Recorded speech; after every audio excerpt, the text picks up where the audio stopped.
after the shock. And one of the things that we're going to play with a little bit is what makes an event a shock. And when you're shocked, as we play with different senses, do you retreat into what you're comfortable with? Do you retrench what you believe to be the case? Or do you start to reconfigure, learn and adjust and go back and renew what is most valuable, what is most important, rethink and revise the way you handle conflicts and trade-offs? Right, so we're going to talk about three different and fundamentally different perspectives around a crisis event or shock event. After, before, but the third one is during, often left out. Organizational learning is necessary to connect the three. And when you connect those three perspectives and contrast those perspectives, learning can happen that allows you to adapt and change to keep pace with a turbulent world. The finding when we study adaptive systems, we study organizational learning, is that stakeholders at all levels and in all kinds of roles get stuck in stale models and approaches. What used to work, right, to some degree, or what was even good in the past, all right, no longer works the same. And we're going to talk about what does it take to avoid getting stuck so that we can facilitate forward-looking adaptations as smaller and larger shock events continue. Smaller, right? There's lots of shock events going on, or ones that should shock in the sense of leading to reconsideration and revision of how we thought our system worked, what are good ways for it to work, and what purposes it should serve. So where are we? You have experienced a shock. You're struggling to respond as the disruptions spread.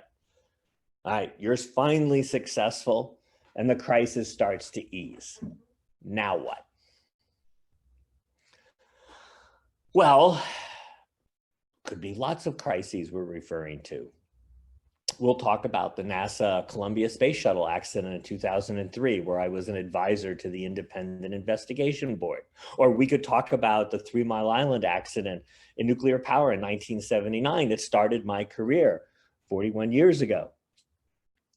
We could talk about aviation automation incidents and accidents in the mid-90s that my lab was one of the key ones working with NASA and the FAA to study how these automation breakdowns could occur and risk passengers. Or we could talk about the recent Boeing 737 MAX accidents recently, and that are still in the news and still relevant to us. All of these were shocks that challenged the way systems worked, challenged the way we thought about these systems. And we could talk about these for hours. Or we could do Hurricane Harvey in Houston in 2017. It was a 1 in 500 year event. The only problem was in 2016, there was a 1 in 500 year extreme rain event and flooding in Houston. Oh, in 2015, there was a 1 in 500 year extreme rain event that flooded Houston. 3 years in a row. You know, maybe those frequencies aren't quite predicting what's going on in terms of change and surprise, preparation, and response effectively to crises. In healthcare, we could talk about the Jessica Santillan's transplant failure at Duke University Medical Center in 2003. This happened almost in parallel with the NASA Columbia accident, and the investigations were pretty opposite. In one, trying to minimize learning, and the other trying to maximize learning. Guess which one was which? Or we could talk about the start of the patient safety movement, which was in part motivated by a variety of highly publicized adverse events, such as the Willie King wrong site surgery in Florida, or the Betsy Lehman multiple medication misadministrations during cancer treatment in Boston. In all of these things, there's not simply a story of a specific action, a specific person. They're all stories of unappreciated complexity penalties, a system that's becoming increasingly brittle despite a record of past success and improvements, right, where surprises, right, occur regularly, right, but those surprise events were discounted and rationalized away until that system was hit in the face by the shock event of the failure, the accident, etc. So let's talk a little bit out of all of these Columbia, because it's going to set us up for the key points we want to make. As I said about this accident in 2003, there was debris strikes on launch, and the debris strikes were insulating foam coming off a booster rocket and striking the leading edge of the wing of the orbiter. And the hole in the wing was produced not simply by debris, but by holes in organizational decision-making. What happened? What were those holes, right? Well, we have to think about these debris strikes. Well, NASA had a good record at debris strikes. It was debris strikes on orbit, right? With certain size, a certain energy. But now we started to have a new kind of debris strike with new kinds of energies. We had multiple debris strikes on launch, right? And we were operating under production pressure to meet the space station schedule. And so delays were a bad thing. And so we started to rationalize away the evidence that we had different source of debris. We had it striking different parts of the orbiter, and that its energy was 100 times greater than anyone had anticipated a debris strike. So we hadn't analyzed things that energetic. We were operating way outside the envelope, way outside the boundaries, way outside the edges of what our system had been analyzed and understood to work effectively to control this source of risk for the space shuttle program. In fact, this is an actual slide where before the Columbia launch, where a person, without doing any in-depth analysis, without consulting the specialists, without running new kinds of data collection and assessments, said it's safe to fly with no new concerns or added risk, right? Even though it was way outside the envelope. Well, unfortunately, this had happened before. In 1999, there were 3 space exploration failures, and the independent board then, in 2000, essentially diagnosed the same as the Columbia team and investigation board found, that these were increasingly brittle systems under faster, better, cheaper pressure. Under faster, better, cheaper pressure, all those signs that we were operating outside of our well-understood envelope of how safe space shuttle operations should work. But we rationalized and discounted those away. Why? Because we had to get things done. Production pressure is always there. So in 2000, notice before the Columbia accident, there was a program about these complexity penalties. How do we create safety under pressure? And think about this slide from 2000, after the 99 accidents. 1999, not 99 at NASA. And see how they apply to everyone. They apply to all the different areas across healthcare, all the different kinds of settings we operate in.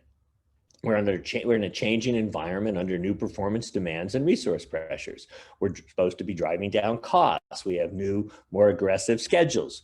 We work with new partners and new kinds of relationships as new roles emerge, in part because we have new capabilities.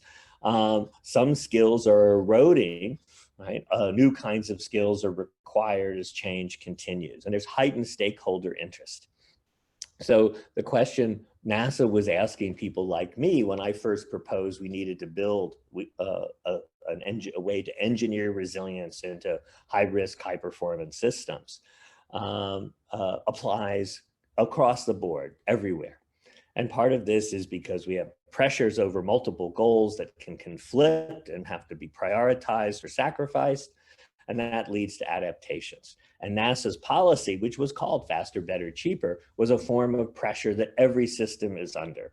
Sometimes it waxes and wanes, but it's always there, and it has periods where it intensifies, and it leads people to try to adapt in their various roles to make systems work.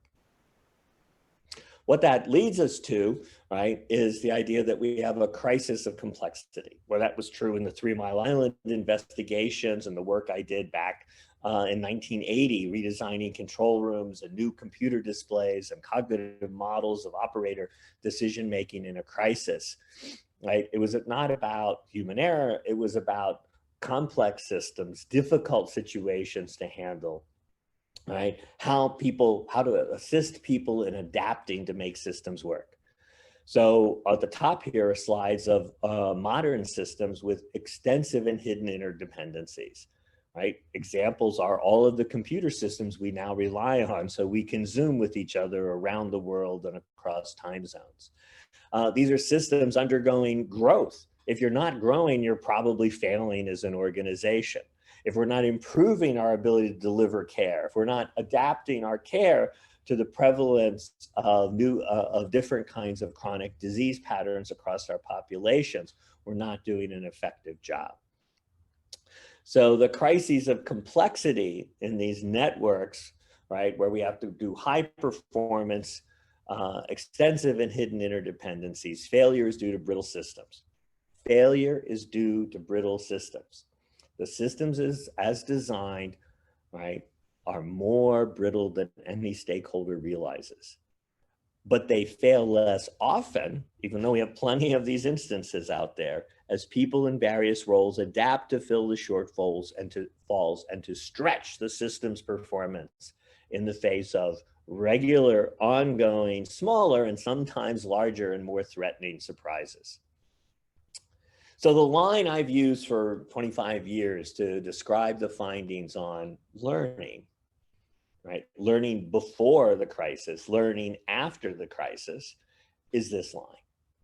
The future is implausible, the past incredible, right? In foresight at NASA for Columbia, we hadn't lost an orbiter, so it's okay to go forward given the schedule pressure. But once the accident happens, we look back and go, how in the world could they have missed? Right? Weren't there warning signs? Absolutely, there were warning signs in many forums that says there was an uncontrolled risk ahead and adaptation should occur in advance of a crisis. So here we have our simple world. The future is implausible on one side. The past is incredible. Notice that's the future looking back, right? The future is implausible, right? Is looking forward to where we'll see the past as incredible, right? And our hinge in this is the surprise event, foresight and hindsight. So the past is incredible is biased by knowledge of outcome. That's the hindsight bias, right? The future is implausible is hampered by the complexity of the systems we manage. Both of them are hobbled by oversimplifications, by linear assumptions, right? We think the world is simpler and more linear and parts are more independent than they really are. That's back to that extensive and hidden interdependencies. So the part of the crisis and learning that we're going to deal with across the 3 perspectives is the shock event produces dissonance in the sense that your model of the world does not match the world you're actually in. The definitive evidence of this is the fact you've had the failure. You've had the event that's so shocking, so risky, so damaging. So do you preserve or repair your old model? Or do you revise and rethink your model of how the world works, right? What are good ways to do things? What are good ways to work together?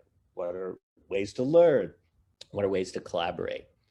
And so part of the goal here is to not wait for the bad thing to happen, the thing we would define as a crisis, but rather to see smaller events as shocking in the sense that they tell you your model of the world is mismatched to the world you're really in, just like NASA needed to do but failed to do in the run-up to the Columbia accident. So here's our little picture again.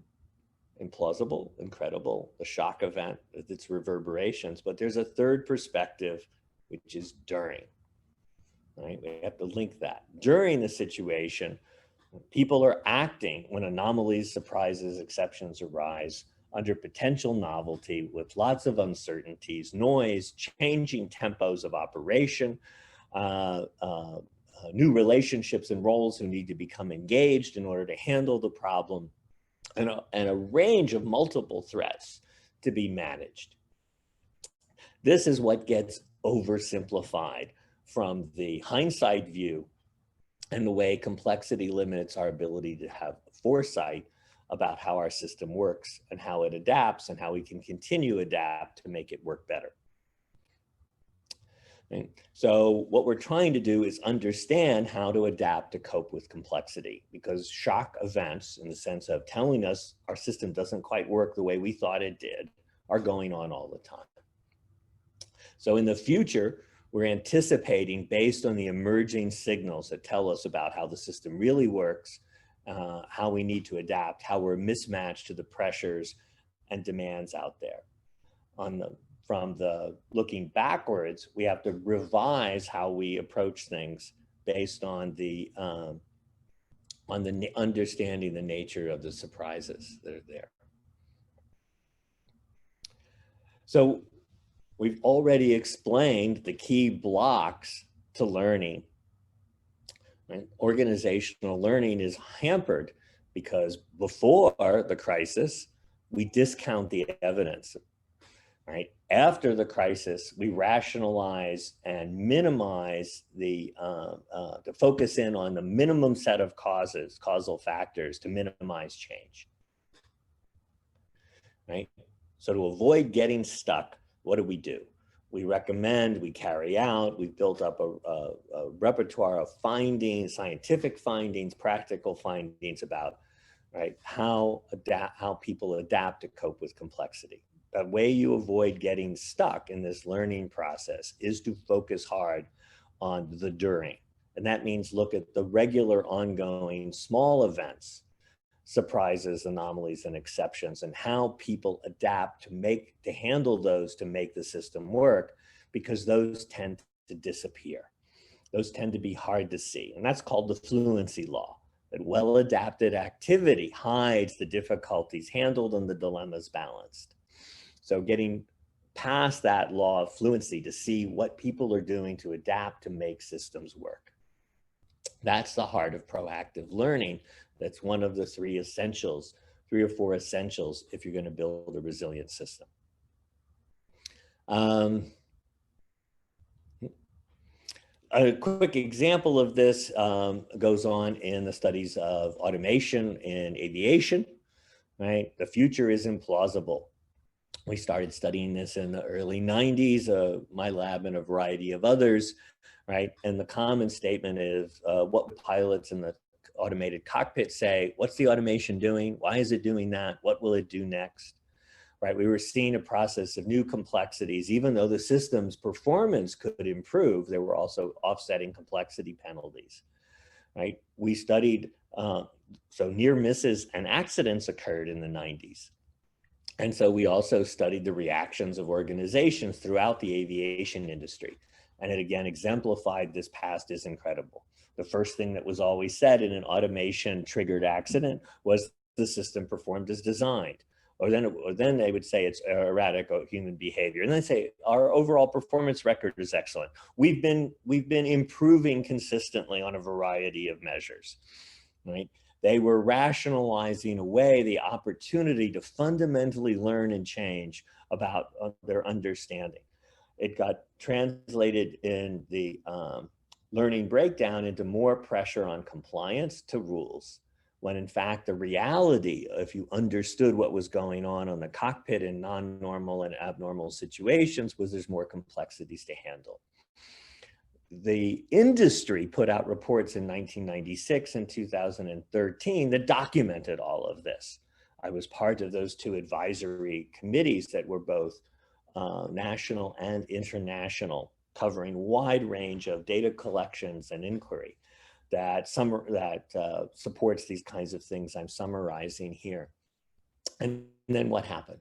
This was all ignored under production pressure and financial opportunity in the Boeing 737 MAX, leading to 2 accidents and 346 deaths.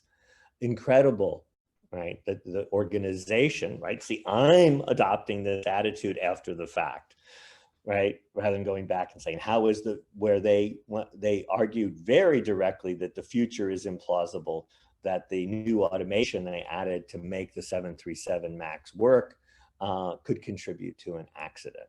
And so they were caught up in this, and I and others in the industry looking at it are caught up in the same kind of dynamic, where we need to look and understand how the organization's decision-making process could break down.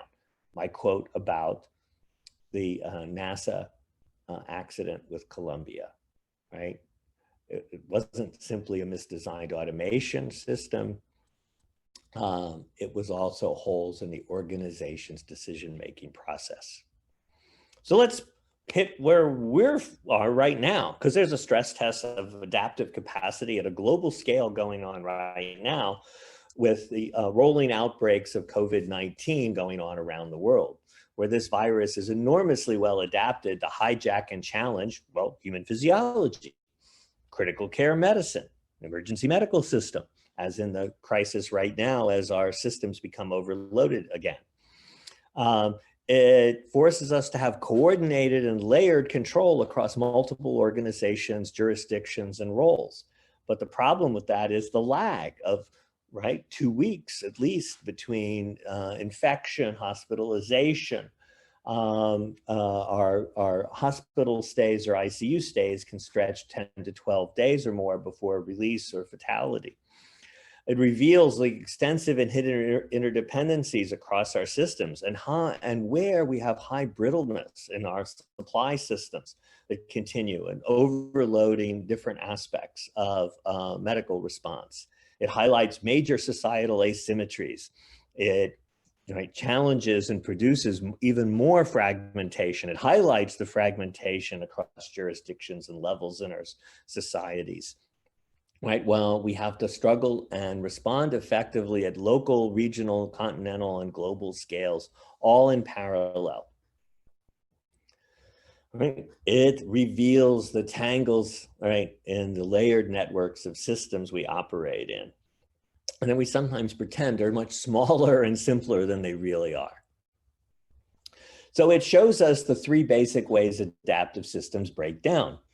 Decompensation, one you should be fairly familiar with, as right, anomalies occur, events occur that quickly saturate the available resources, the available expertise, the available time, the available attention, the available personnel, the available space, medications, right, equipment, right, writ large across the COVID-19 response everywhere. Working at cross purposes, right, where there's fragmentation across roles and levels rather than synchronization and coordination in order to amplify our ability to respond, right? The fragmentation reduces our ability to respond or increases the challenges we have to respond to. Undermining response at individual roles, levels across the system.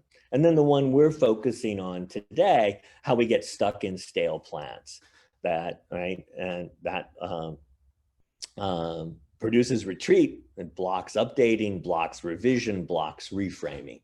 And we've seen that writ large through a variety of responses in the US and the UK in particular that have hobbled effective response and led to a excess death toll that is will probably be quite remarkable when all of the hindsight-based accounting of the system is done. So let me ask you a couple questions. We don't really have time in our format to go through them right now, but in the crisis, right, we essentially have the Mike Tyson attributed quote. Everybody has a plan until they get punched in the mouth. So COVID-19 punched all of our societies in the mouth, all the levels and roles. So here's a question, or actually these are pairs of questions. And you can apply these to many, many different kinds of situations. And again, not just big shocks, but smaller ones. Where is there brittleness in response to the shock? Where is there resilience? Think about that. Well, I think, right, the resilience was at the front lines and the critical care people and the way they coordinated in a variety of ways to make things work. The next pair. What roles are acting to support the front lines? What roles are acting to constrict and hobble the front lines? all of a sudden we find that everyone is in an infection control protocol, the entire society in parallel. How do we get everyone to perform and support an infection control process? We usually think of that as someone else's responsibility somewhere else in the care process. Now the hospital walls are gone, and the hospital or the healthcare system is everywhere and everybody, and all kinds of everyday activities. In New York, in the springtime, as New York was being slammed, right, one cardiologist said, right, we'll continue to make the sacrifices necessary to treat the patients, but it's a mistake to assume our professional obligations are unconditional. Unconditional obligation would absolve society of its own responsibilities. Reciprocity is required. That's a really important point. It's a fundamental finding, in fact. Imposing outside burdens on one group without sacrifice from others is unfair. It's more than unfair. It actually breaks down synchronization and coordination that reduces the ability to perform effectively in the crisis. Doctors and nurses and other healthcare workers may be acting heroically in the pandemic, but we will not be martyrs. And we shouldn't ask them to be martyrs.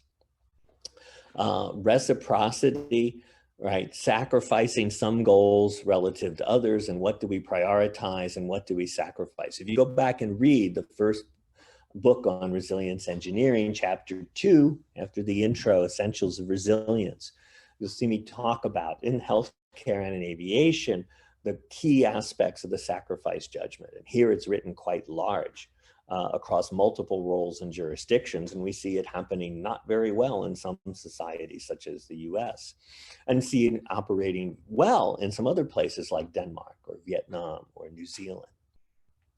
Reciprocity is a fundamental finding in how we adapt and work together in order to handle the risk of getting overloaded or saturated and potentially decompensating in our ability to keep up with cascading demands. Everybody has a plan until they get punched in the mouth. So what's not surprising about the rolling outbreaks of COVID-19? And what is surprising about the current situation? Don't we understand a fair amount on infectious disease outbreaks? Haven't we had them before? Have we understood more about crisis response and the way people can collaborate or break down and fragment in their responses? Well, one thing that's surprising, and every time we have a crisis, right, there's a surprise. Every time we have small shocks, there are smaller surprises built in, right? That a biomedical powerhouse should so thoroughly fail to create diagnostic tests was quite literally unimaginable. This is from the spring, from a medical researcher at Georgetown. I'm not aware of any simulations that I or others would have run or could have run where we would have considered a failure of testing. This is model surprise, back to that Hurricane Harvey example of 1 in 500 year rain events 3 years running.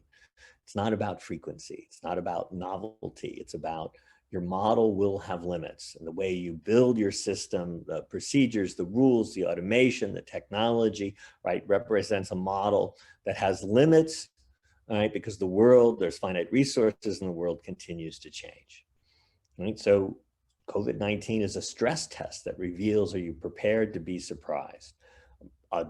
Utilizing and modifying what you know in order to handle the challenges in front of you. Well, here's another pair. Weren't there dress rehearsals? SARS, Ebola, Zika. What happened to learning from these precursors and other signals? Yeah, right? Back to our 3 perspectives.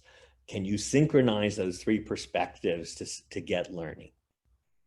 Well, this is what we've written about since I first got involved in studying accidents and redesigning systems back in 1980. It's in the first Behind Human Error book in 1994. It's a chapter from the 2nd edition, was sent to you in advance, I hope. And one of the things we introduced was how hindsight bias undermines learning after an accident. Right? We also explored how learning before the accident is hard, And these are all related to oversimplifications. With looking back afterwards, the past is incredible. We now know exactly what information and what goal was critical. And that oversimplifies the trade-offs, the goal conflicts, the ability to focus in on what's the critical information in a noisy, changing situation. Think about the novelty and uncertainty as physicians try to respond effectively to patients, provide patient care as they became more seriously ill with COVID-19, and how much of this still remains uncertain with different degrees of novelty present. So the oversimplification fallacies and biases dominate, hindsight bias just being one aspect of this.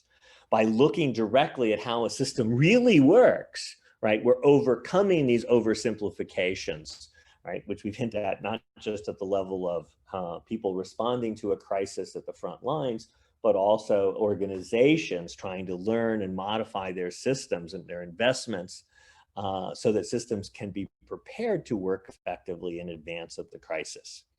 One of the findings in this shock event of COVID-19, with many others, is adaptation effectively in a crisis requires preparatory investments. If you don't have it in advance, it's hard to stand it up from scratch when you're in the middle of the crisis. Something Richard and Cook and I found back in 1990 when we were first studying expertise in adaptation and anesthesiologists in the operating room.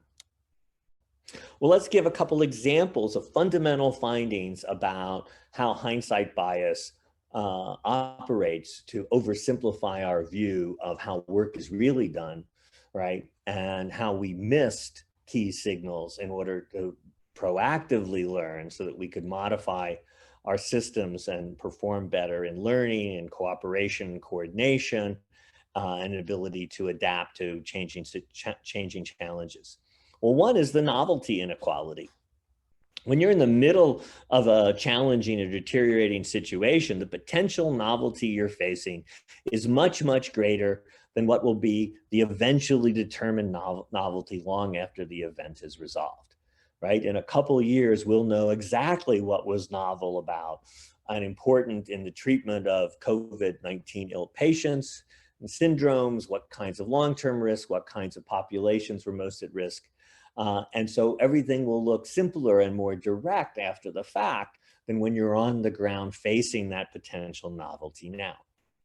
Another one is called the component substitution fallacy, right? Why don't we learn after the fact? Well, part of this is there are components that are weak. And any incident that threatens failure will reveal component weaknesses. Why? Because there's always finite resources and trade-offs we have to make in building, operating, modifying systems over time. So you will always be able to see component weaknesses after an event that threatened failure or produced a failure. And so we'll see those component weaknesses, and people will then say, that's all we should change. That's all there is. That's the root. Right? This blocks seeing the system properties, the emergent system properties, and it's especially damning because it justifies a minimal response and avoids any of the difficulties and struggles required to produce systemic changes. What happens, just like in Colombia, right? We don't change, we don't adapt before the accident. We only adapt after the actual failure hits us in the face. We're punched in the mouth, and now we have to try to do something, which then runs into this process yet again. So we've written for years. Sidney Dekker has a follow-up to Behind Human Error on how to investigate these incidents, where it's all about seeing like an insider, seeing like a practitioner, seeing like the person on the ground, which in COVID-19 might be someone who's unused to having to respond to a crisis as a hospital administrator or governor trying to make decisions about lockdowns. Seeing like a practitioner means you take inside out views before the events to see how people adapt to cope with complexities. How do people handle the small shocks despite the uncertainties and novelties, despite the multiple overload demands and multiple tasks, despite the conflicting demands and goals, trade-offs that have to be made, to understand how people hedge their bets in the face of those uncertainties, novelties, risks, and noise. So how do you do that? If you want to learn, you need to learn about how systems stretch at the boundaries, right? So you're looking for what events stress the system that reveal and move around the edges or boundaries of the system, right? And that require someone to stretch and adapt to accommodate those effects and seize the opportunities, right? And this is where we start to see the complexity penalties. Our capabilities grow. Yes, we get better. Our systems get better. But as we grow, scales expand and pressures intensify. Change creates offsetting complexity penalties related to those extensive and hidden interdependencies. This means we have reliable, because that's about the past, but brittle systems, because that's about the future.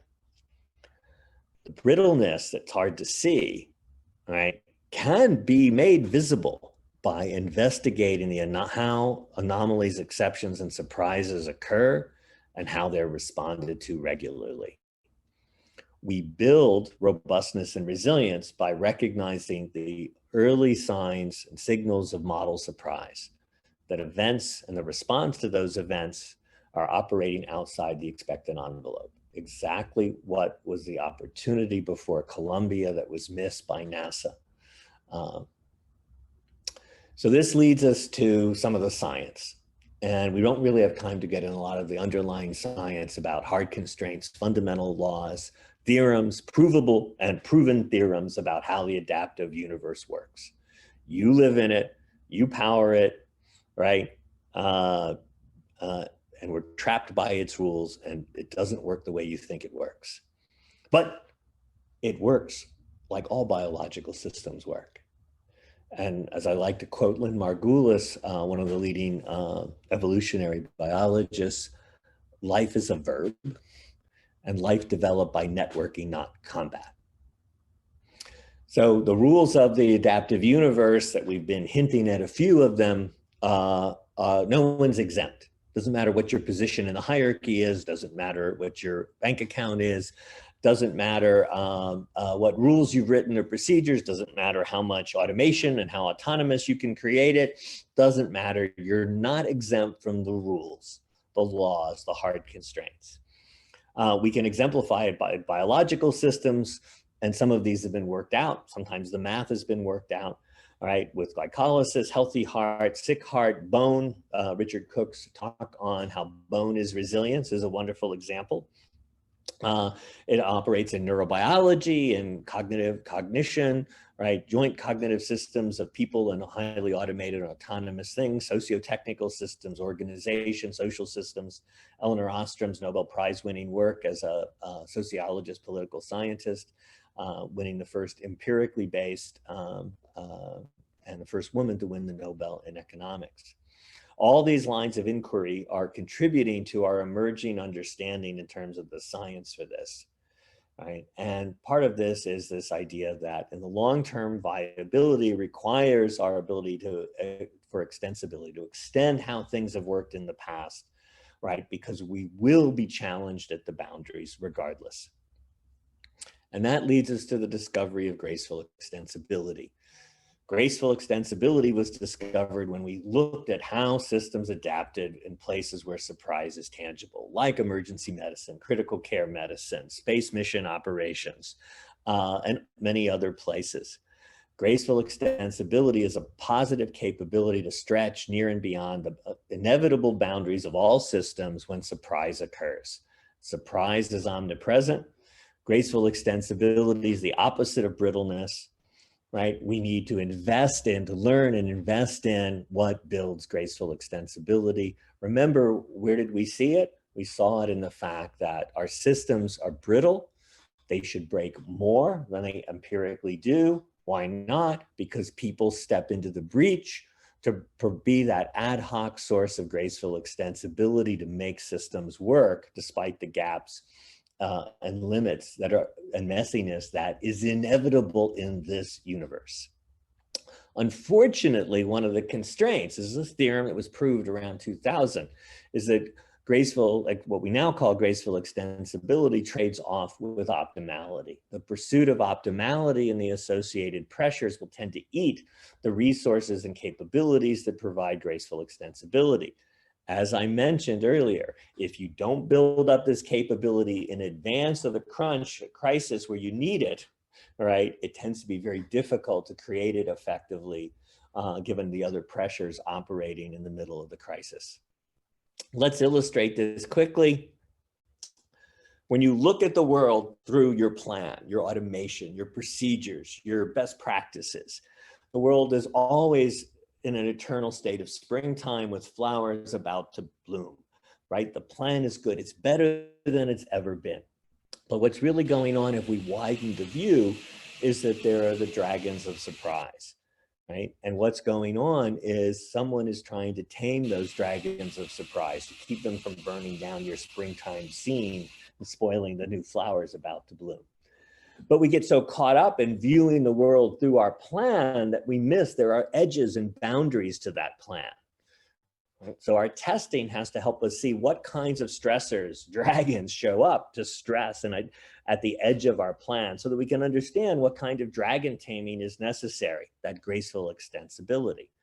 Now we take that other perspective of who delivers graceful extensibility, and what are they doing? They're looking back at the people and the roles, admiring the beauty and improvements of the current plan, saying, hey, I could use a little help over here. Right? And as we see in large scale events, and we see larger scale events happening more and more, not just COVID, right? In many, many different settings we could go into because of the more extensive interdependencies that arose to get more capability and more productive performance out of our systems.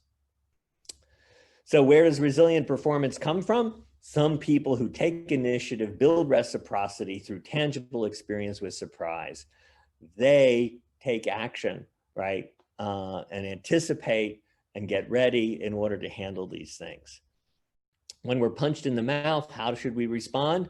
Well, we need to activate better mechanisms for coordination, synchronization, reciprocity, and solidarity, and avoid factors that create fragmentation, working at cross purposes, selfishness, and exploitation for parochial goals. Before the current storms, were times quiet? No.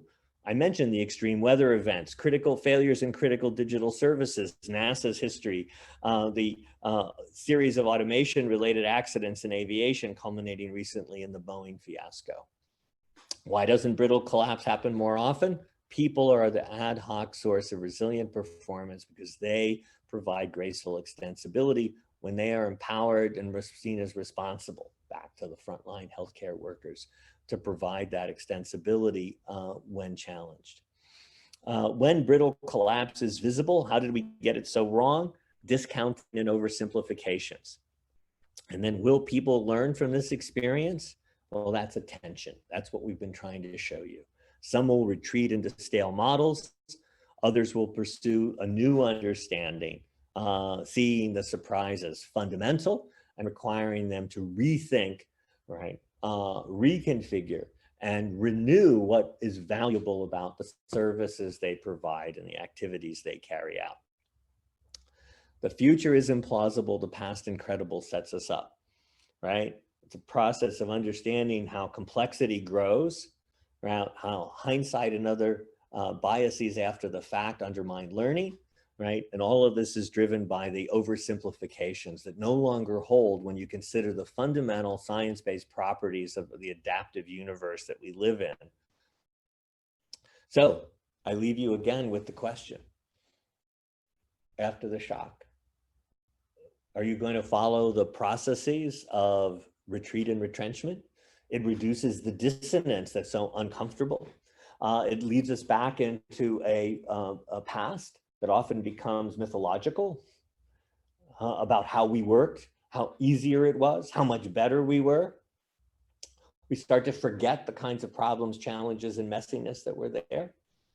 All right, or do we engage and open to reconfiguration, new ways of working together, new ways to prioritize and make trade-offs among critical goals, right? Do we use this as a way to move forward in a process of renewal and adaptation that allows us to better serve our patients, better serve our stakeholders, despite the world being messy, having finite resources, and the fact that we have the capability and carry it out to improve and get better and be able to deliver more in a changing world with new kinds of threats, new kinds of needs.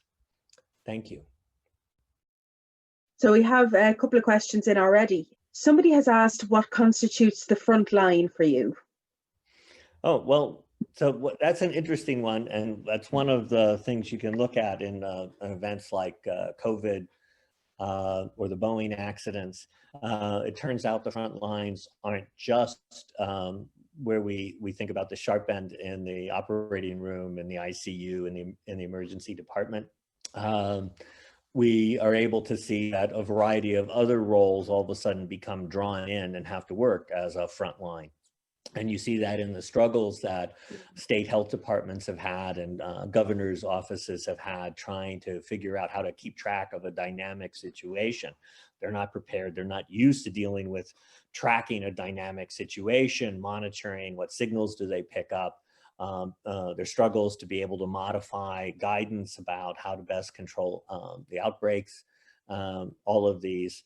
One of a doc early in the spring whose geographic region had not been hit hard, but he was getting his hospital and his practice was getting ready to handle COVID patients.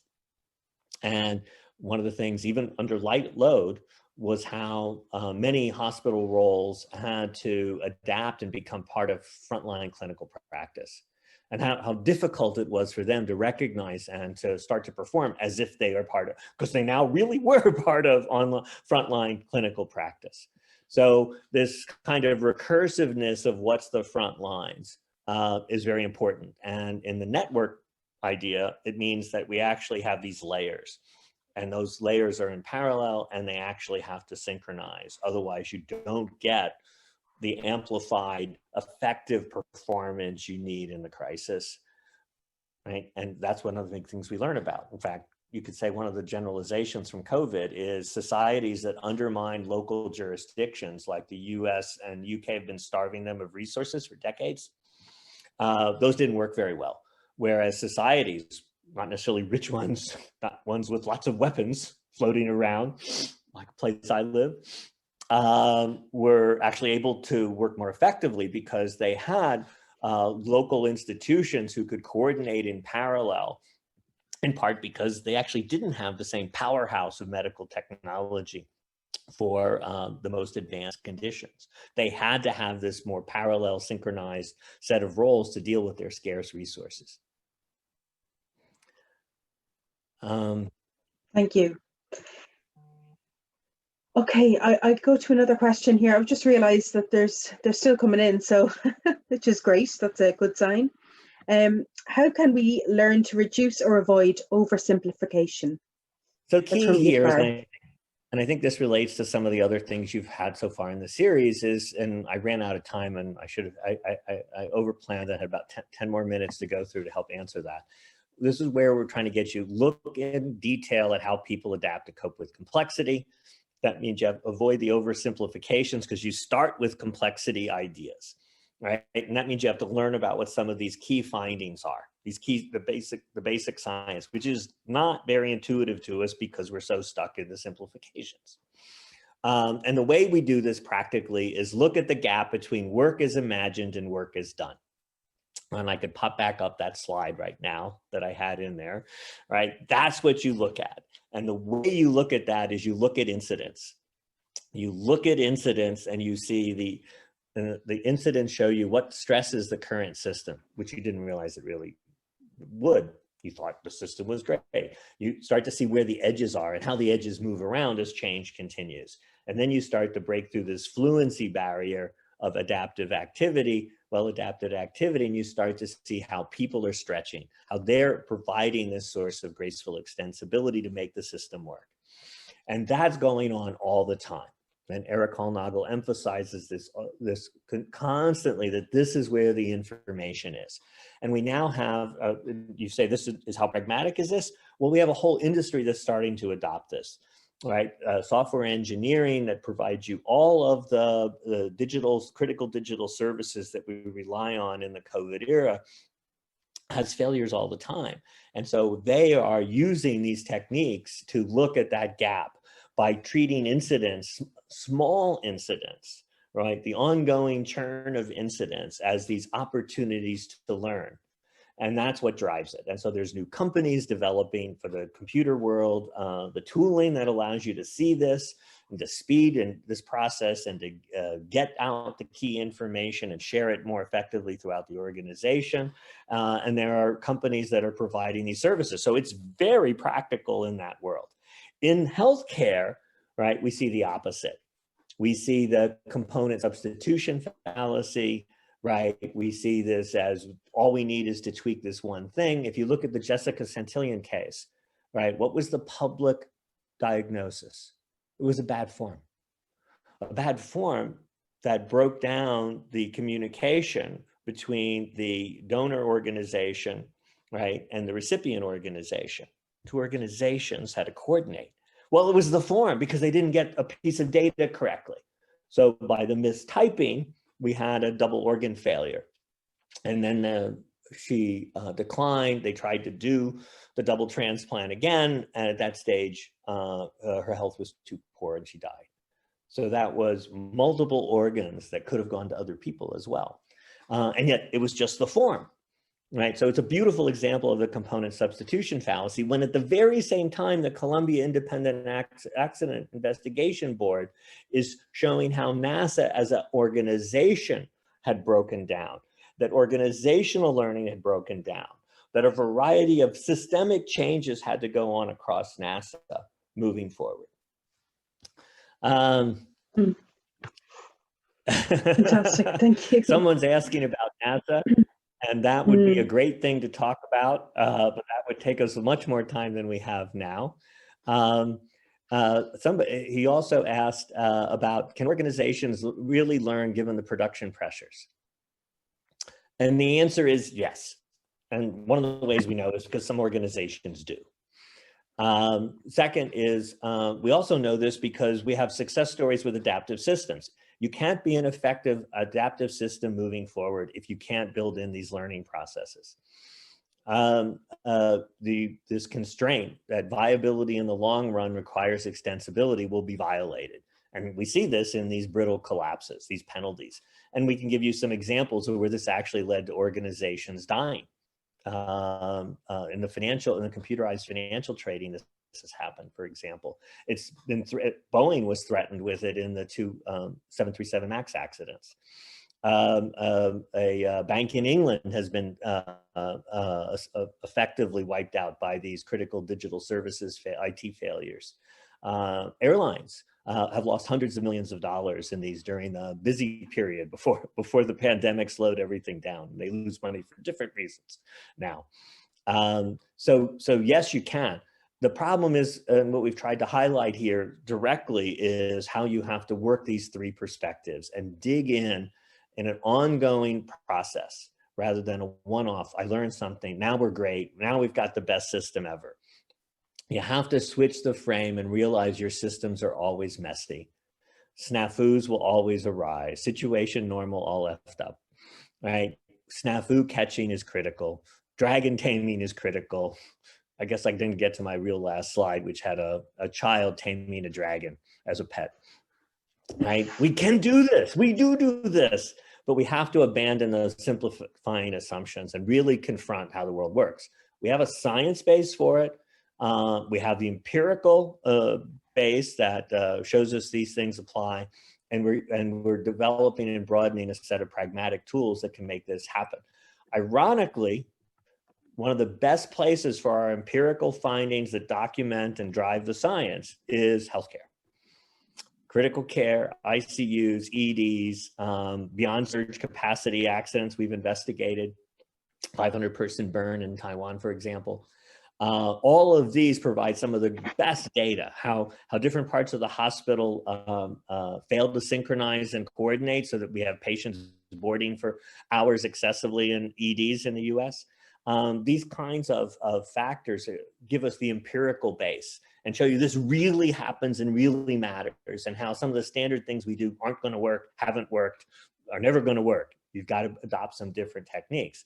Now, our problem in healthcare is getting hospital systems to adopt what we're learning in other places as the pragmatic actions.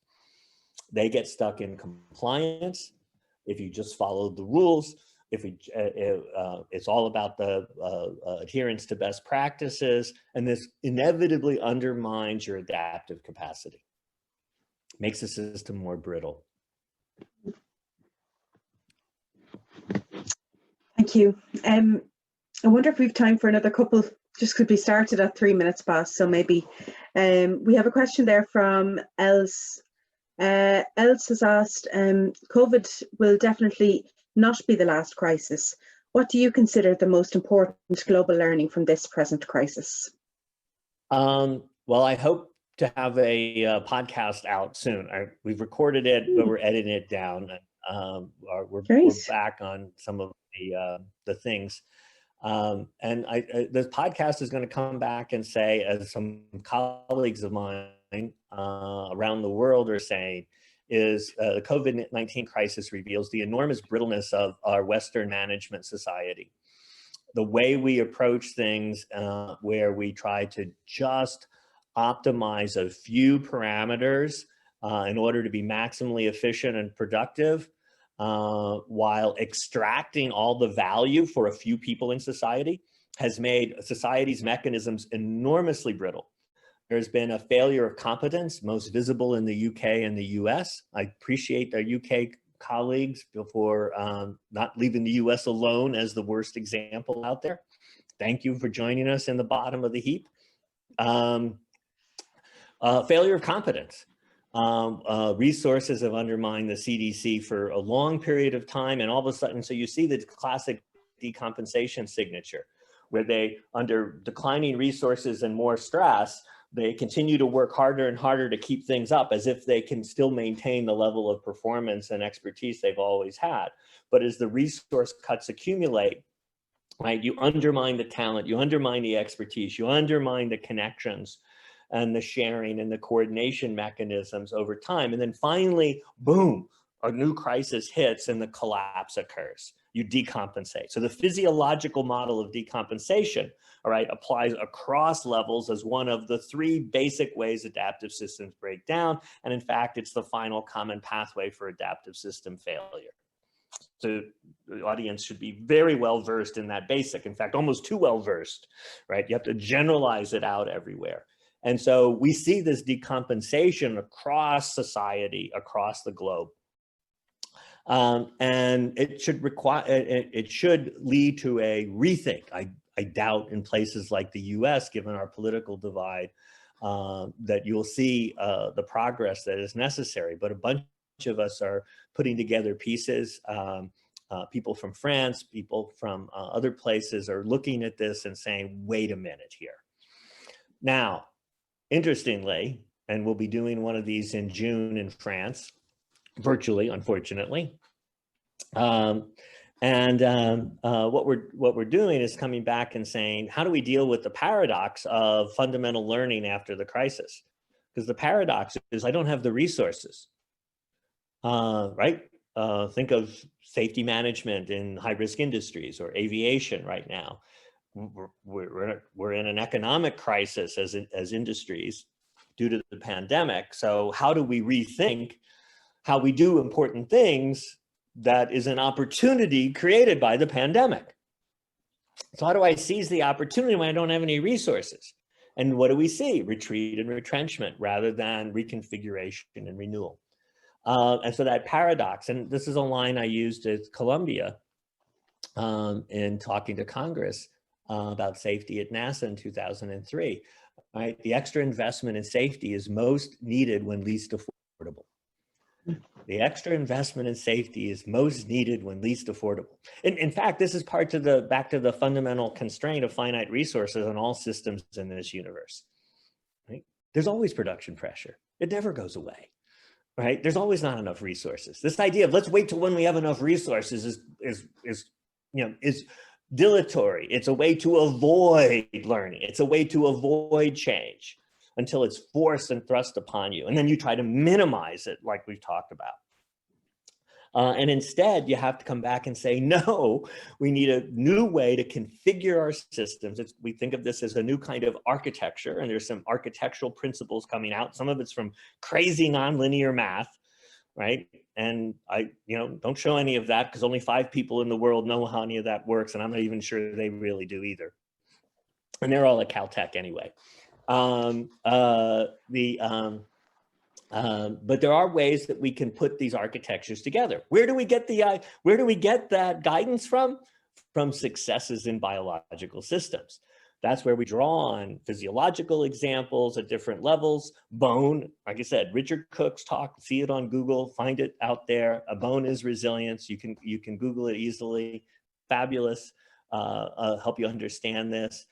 We can see it in the brain, in the neurophysiology, and how my cartoons, my little animations are actually a fundamental property of the brain. It has to get better and better at what's frequently experienced.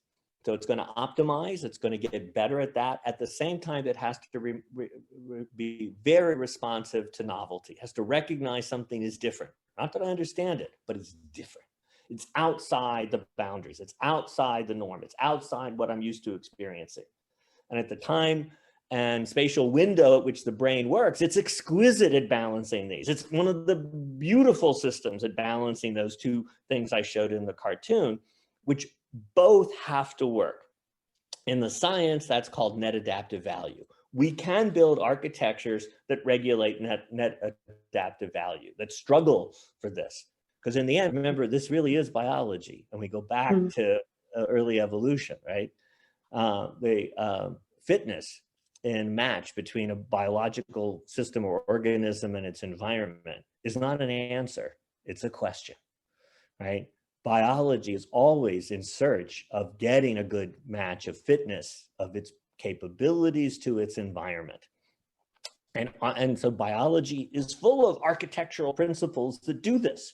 We have to translate these into the human machine, socio-technical system, human organizational realm. And that's what we're trying to do under the label of resilience engineering. Excellent. Well, I could stay here with you for, that's what I'm thinking. We could easily. Would you let us know some more about the podcast when you know more? Maybe you could send us a link or tell us where we could find it, and we can share it with everybody who's here and people who registered, because I'm sure people will be really interested. And the people you've had in the series are all part, or in one way or more than one way, of the new movements and understanding of the science and the pragmatics, the empirical basis. And we're all generating more and more shareable material. It's one of the opportunities, COVID, right? It's always like, oh yeah, I should have recorded that nice talk I gave in Vienna last year, right? Because it was nice to have, schnitzel in Vienna. But now I don't get schnitzel in Vienna, but I get to record the podcast so we can share them more broadly. So, or the video of the talk. So there's, unfortunately or fortunately, depending on your view, more and more material to help you understand and engage in these things. And if you're really interested, we'll have because of the virtual connectivity now that allows us to engage more widely, we'll be running a series of things leading up to next June, where we would have had the Resilience Engineering Association meeting in France. We will be doing this jointly with the Naturalistic Decision-Making Group, as well as with a couple foundations in Europe that are exploring the societal and industrial responses to pandemic and other crises, such as the extensive fire seasons in Australia and the Western US, for example, as well as the other crises of extreme weather events. That COVID is far from the only crisis, as someone asked somewhere in the questions, that we'll be dealing with. And so our ability to learn and stand up the effective responses at broader scales, more regional or more national scales and international scales, is going to be an enormous challenge. It's doable. Though history also documents many cases where societies were unable to do that too.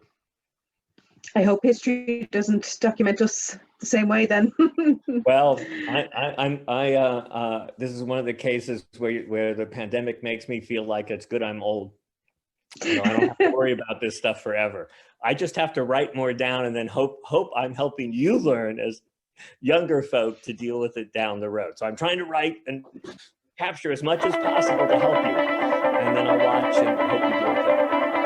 Great. Glad you're on our side. No pressure. No pressure.